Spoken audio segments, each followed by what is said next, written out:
Y el país se integra. ¿Cómo están, compañeros? En este momento vamos a escuchar a los representantes quienes conforman el Observatorio Ciudadano de Violencia Política, una iniciativa conformada o creada por Mega Mujeres y también FES Ecuador. En este momento vamos a escuchar a los representantes de estas organizaciones, quienes nos presentarán detalles acerca de su página web, en donde se dan detalles sobre el informe que se analizó sobre violencia política de género, también dentro de lo que fueron las elecciones de 2023. En este momento vamos a escuchar sobre este proceso y cuáles han sido las recomendaciones que se realizarán para las diferentes instituciones del Estado en cuanto al nuevo proceso electoral para 2025.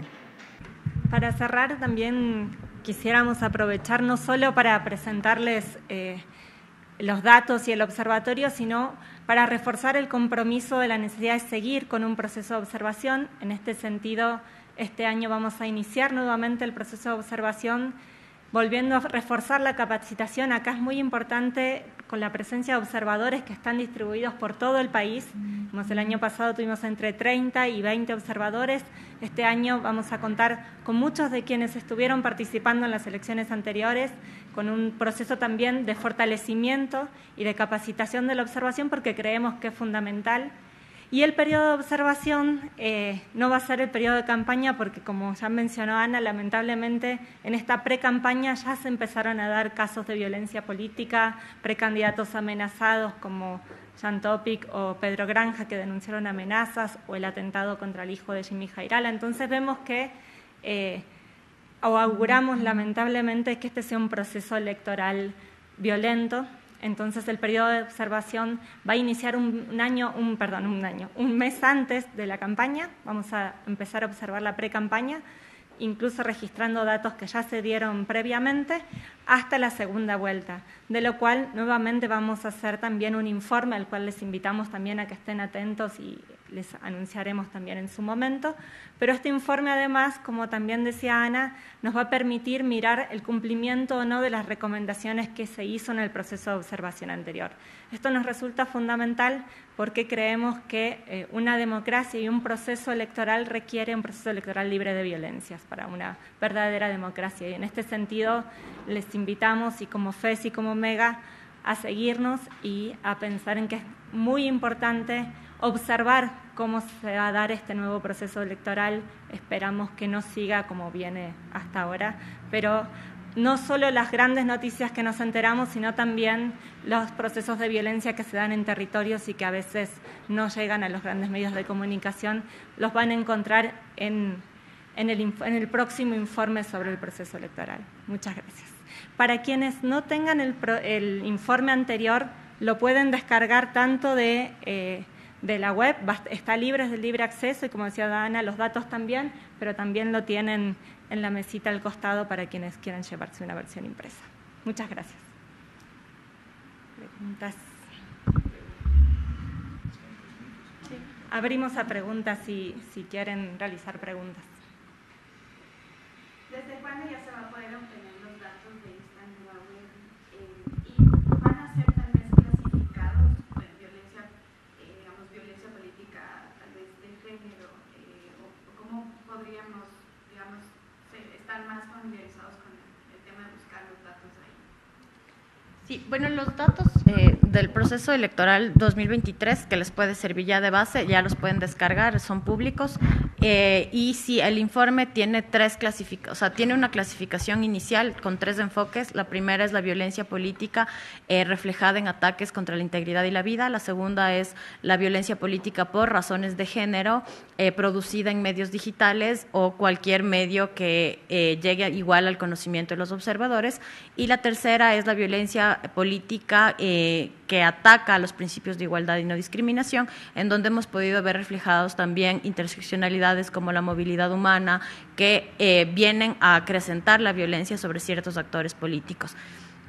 Y tiene otra clasificación precisamente que busca, en el caso del primer enfoque, generar data específica sobre el tipo de atentado, el tipo de ataque, el tipo de liderazgo, los lugares donde suceden con mayor frecuencia este tipo de agresiones. Y con respecto al segundo enfoque, que es violencia política por razones de género, también tiene una clasificación que busca un mensaje de reflexión y educación, en donde se hace referencia a la causal del Código de la Democracia en en la que estaría incurriendo la causal del artículo 280 respecto a la violencia política por razones de género y cómo se configura precisamente esta violencia política dependiendo de las agresiones que podamos reflejar. Esto tenemos también en el informe, como les decía, en el informe pasado, y generamos precisamente un proceso de educación a través de lo que expusimos en el informe, especificando por qué esas mujeres han sido o pueden ser protegidas por el artículo 280 del Código de la Democracia, es decir, cuál es el tipo de liderazgo que están ejerciendo, cuál es el tipo de agresión que han recibido y quiénes son los actores precisamente de este tipo de violencia, para que con esto también se pueda tener inclusive suficientes insumos en caso de que quienes han sido víctimas de este tipo de violencia decidan judicializar sus procesos. ¿Hubo casos así en el 2023? Es decir, con los datos que ustedes presentaron, ¿hubo casos en donde se pudo presentar o crear procesos judiciales respecto a la violencia? Y de manera general, los resultados que tuvieron en 2023 han tenido otros resultados, digamos, un poco más tangibles, más que solo datos, cómo han visto la reacción incluso de organizaciones políticas respecto de los datos que se ofrecieron y cómo eso tal vez ha cambiado alguna realidad. Bueno, lo que vamos a publicar en este nuevo informe es precisamente los resultados del informe pasado y este seguimiento de recomendaciones, porque de lo que conocemos en realidad no ha habido ningún proceso de denuncia, por ejemplo, de violencia política por razones de género a partir de estos datos, ya que lamentablemente la violencia que se vivió contra los ataques, mejor dicho, en el enfoque de ataques contra la integridad y la vida, fue bastante amplia en cuanto a la difusión inclusive de los medios de comunicación. Obviamente tuvimos el asesinato de un candidato presidencial, que no es poca cosa, pero además tuvimos cierres de campaña de candidatos con chalecos antibalas, cascos de protección, que van mermando de cierta forma la democracia y podría decirse que fueron las cosas que más acapararon la atención de la ciudadanía, pero también de los medios de comunicación. Lo que queremos en este momento es precisamente ver y poder reflejarles en el informe cómo las instituciones encargadas de garantizar procesos electorales libres de violencia han actuado dentro de las recomendaciones que establecimos y también darles precisamente a la ciudadanía en general el conocimiento de inclusive las organizaciones políticas y su actuar frente a los diferentes tipos de violencia que se han vivido en los procesos electorales.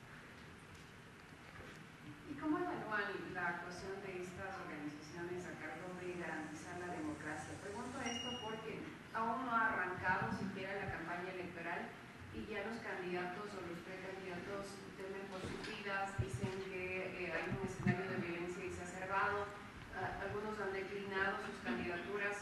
¿Ustedes consideran que estas organizaciones han acatado las recomendaciones que ustedes han entregado? Lamentablemente no, de hecho nosotros hemos verificado inclusive que los procesos de reformas al Código de la Democracia siguen dándoles largas, se proponen cada vez procesos de manera diferenciada y por eso lo que nosotros hemos recomendado es que podrían estas recomendaciones salir agrupadas desde el mismo Consejo Nacional Electoral, pero lo que más nos preocupa en sí es el financiamiento de la política. En este caso no tenemos un solo informe de financiamiento de la política ni de órganos de control que nos pueda decir en efecto de dónde está viniendo el dinero para las campañas políticas y por eso cuáles son los resultados que se ven después. Tenemos también a la fecha, no existe una información formal u oficial o formulación de cargos directa contra los responsables de estos asesinatos. Tenemos el caso del candidato Fernando Villavicencio, pero también tenemos casos que han venido a darse en este año fuera de procesos electorales, pero con personas en el ejercicio de su cargo, como el caso de la alcaldesa asesinada en Manabí. Hace 15 días tuvimos el secuestro de una exalcaldesa también. Hemos tenido asesinatos de otros alcaldes, como es el caso de Camilo Ponce Enríquez. Entonces, son procesos que van demostrando que lamentablemente hay causas que son más amplias y que ya están inmersas en la política y que necesitamos que estos organismos de control actúen de manera coordinada en esta política integral que les estamos sugiriendo. Tal vez para responder también en esa línea, ¿no?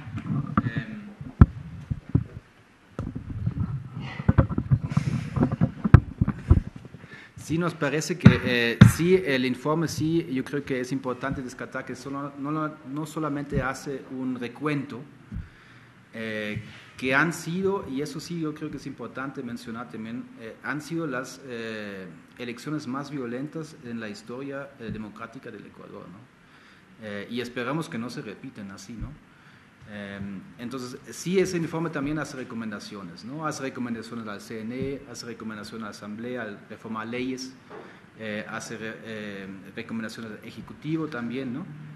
Hemos tenido varias reuniones con misiones de observación electoral de la OEA, de la Unión Europea, donde sí se han incluido estos datos y haciendo recomendaciones de estas misiones de observación, ¿no?